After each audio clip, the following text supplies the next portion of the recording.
क्या unfair umpiring की वजह से हार गया मुल्तान सुल्तान या फिर एक अच्छी फील्डिंग एफर्ट की वजह से जीत गया पेशावर ज़ल्मी?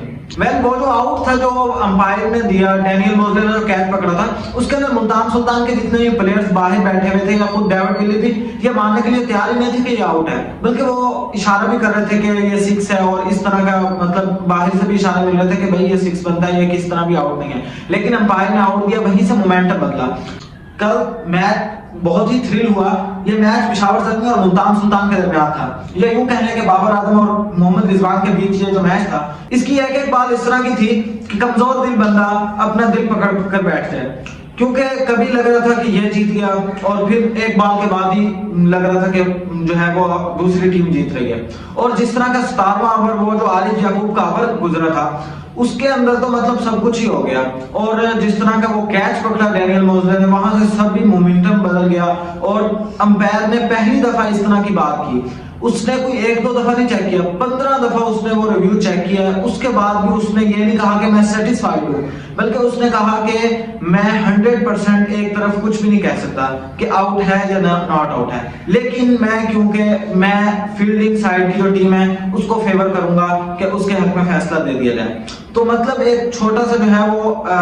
हक की वजह से उसने ये जो कहा कि इसके हक में फैसला दे दिया जाए, इसकी वजह से जो है वो पेशावर ज़ल्मी जीत गई। क्योंकि दोस्तों 5 स्कोरों से पेशावर ज़ल्मी जीती थी, और अगर वो जो कैच पकड़ा था डैनियल मोज़ले ने, अगर वो छक्का हो जाता तो मतलब मैच खत्म था, 6 रन मिल जाते तो 5 स्कोरों से वैसे हारी थी। और वो कैच जिस तरह का पकड़ा था, मतलब 17वां ओवर शुरू होता है, वहां पे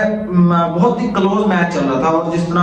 हमें 4 विकेटें गिरी हुई थी, वहां पे पहली बॉल पे 2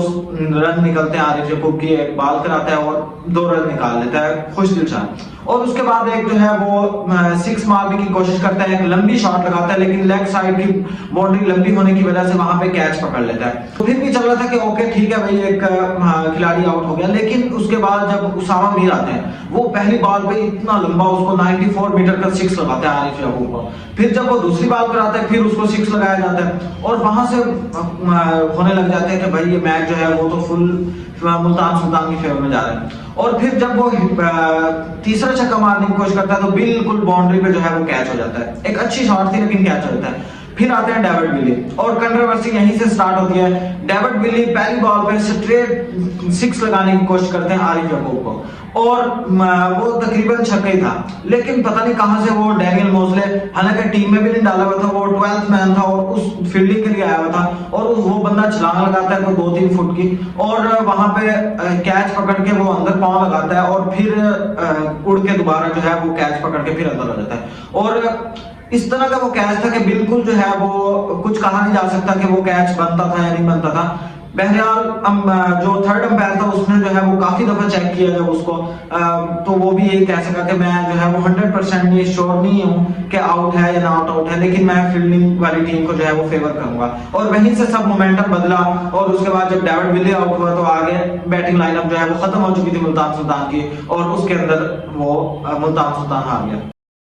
आखिरी ओवर के अंदर जिस तरह ल्यूक वुड ने वो जो चौका छोड़ा था, मतलब पूरे मैच जो है ना वो दिख रहा था कि डोमिनेट भी ल्यूक वुड कर रहे हैं, और आखिर में गलती भी ल्यूक वुड ने की थी। मेन फैक्टर रहे इस मैच में पेशावर ज़ल्मी को जीत दिलाने में भी और मैच को क्लोज करने में भी, क्योंकि 4 ओवरों में 13 रन देके 2 विकेट भी उठाई ल्यूक वुड ने। और जिस तरह की उन्होंने बॉलिंग कराई थी बहुत एक्सेप्शनल थी, और सबसे ज्यादा जो उन्होंने जहां से बदला मैच, और जो मेन पॉइंट था वो मोहम्मद रिजवान का आउट था, क्योंकि मोहम्मद रिजवान को 0 पे आउट करना, और वहीं से सारा मैच जो है वो बदल गया था। क्योंकि मुल्तान सुल्तान की जिस तरह की बैटिंग लाइनअप है, तो मोहम्मद रिजवान जो है वो मेन फैक्टर है, और तकरीबन हर मैच में एक अच्छा स्कोर करके जाते हैं, और उनको 0 पे आउट कर दिया ल्यूक वुड ने। उसके बाद डेविड मलान ने अच्छा स्कोर किया, रिजा हेनरिक ने अच्छा स्कोर किया,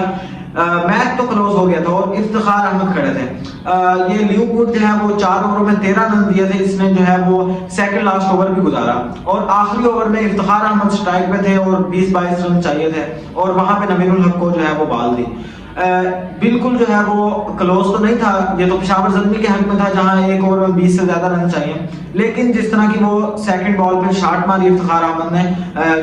लेग साइड पे और सॉरी ऑफ साइड पे मारी थी, तो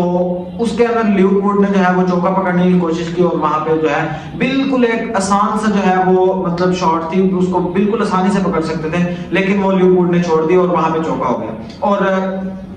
5 बॉलों में जो है वो 16 स्कोर रह गए और वहां से जो है वो मोमेंटम मुल्तान सुल्तान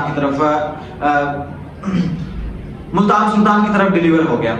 ये कहा जाता है, वैसे क्रिकेट के माहिर कहते हैं कि फील्डिंग बहुत मेन फैक्टर होता है, कि अगर आप फील्डिंग अच्छी करते हैं तो मोमेंटम आपकी तरफ आ जाता है और फील्डिंग अगर आप बुरी करें तो मोमेंटम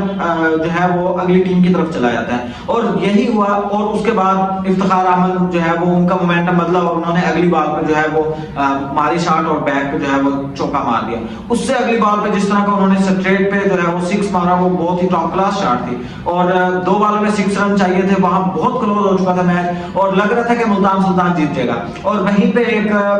बॉल कराता है नवीन उल हक और एज होके कैच पकड़ लेता है मोहम्मद हारिस। मोहम्मद हारिस ने बहुत ज्यादा अपील की, बहुत एग्रेशन में दिखाई दे रहे थे, लेकिन अंपायर ने जो है वो बिल्कुल रिस्पॉन्स नहीं दिया, उसने आउट दे दिया और बाबर आजम ने रिव्यू ले लिया और रिव्यू में साफ नजर आ गया कि आउट है। और वहां से इफ्तिखार अहमद जब आउट हुए तो एक बॉल में 6 स्कोर चाहिए था, वहां पे शाहनवाज धामी आके कुछ नहीं कर सके, लेकिन लापड़ मारने की कोशिश की थी लेकिन वहां पे जो है वो बोल्ड हो गए और इस तरह जो है वो पेशावर ज़ल्मी मैच जीत गया। पेशावर ज़ल्मी की जो बॉलिंग लाइनअप थी वह इतनी अच्छी तो नहीं रही, लेकिन जिस तरह की ल्यूक वुड ने जो है वो बॉलिंग कराई थी और नवीन उल हक ने विकेट ली, वो बहुत अच्छी चीज थी। और नवीन उल हक वापस आ चुके हैं पेशावर ज़ल्मी की टीम में, उनका जो वो बैन था वो हट चुका है, नूर अहमद पे अब बैन लग गया है। ये एक और कंट्रोवर्सी थी कि पेशावर ज़ल्मी ने जो 2 मेन बॉलर जो पिक किए थे अपने PSL 9 के लिए, वो दोनों पे जो है वो बैन लग गया था, लेकिन अब नवीन उल हक पे बैन हट गया है और नवीन उल हक जो है वो बॉलिंग करवा रहे हैं पेशावर ज़ल्मी की तरफ से। PSL की तो सबसे फेवरेट टीम है पेशावर ज़ल्मी, बाबर आजम की टीम है इस वक्त, वो अपना पहला मैच जीत चुकी है PSL 9 का। पहले 2 मैच वो कोयटा ग्लैडिएटर्स से और कराची किंग्स से लगातार हार चुकी थी और अब वो तीसरा मैच इस तरह बिल्कुल ही क्लोज मैच जो है वो जीती है 5 स्कोरों से। उसमें ये कहा जा सकता है कि अंपायर की वजह से भी जीती है, जिस तरह जो है वो अंपायर ने फेवर दी फील्डिंग टीम को और पेशावर ज़ल्मी की टीम को फेवर दी और पेशावर ज़ल्मी जो है वो जीत गई। बहरहाल एक अच्छा मैच था और बहुत जोर शोर से जारी है PSL 9, तो इंशाल्लाह आगे भी आपको जो है वो नेक्स्ट मैचेस के बारे में मैं बताता रहूंगा। नेक्स्ट वीडियो में मिलते हैं, तब तक के लिए अल्लाह हाफ़िज़।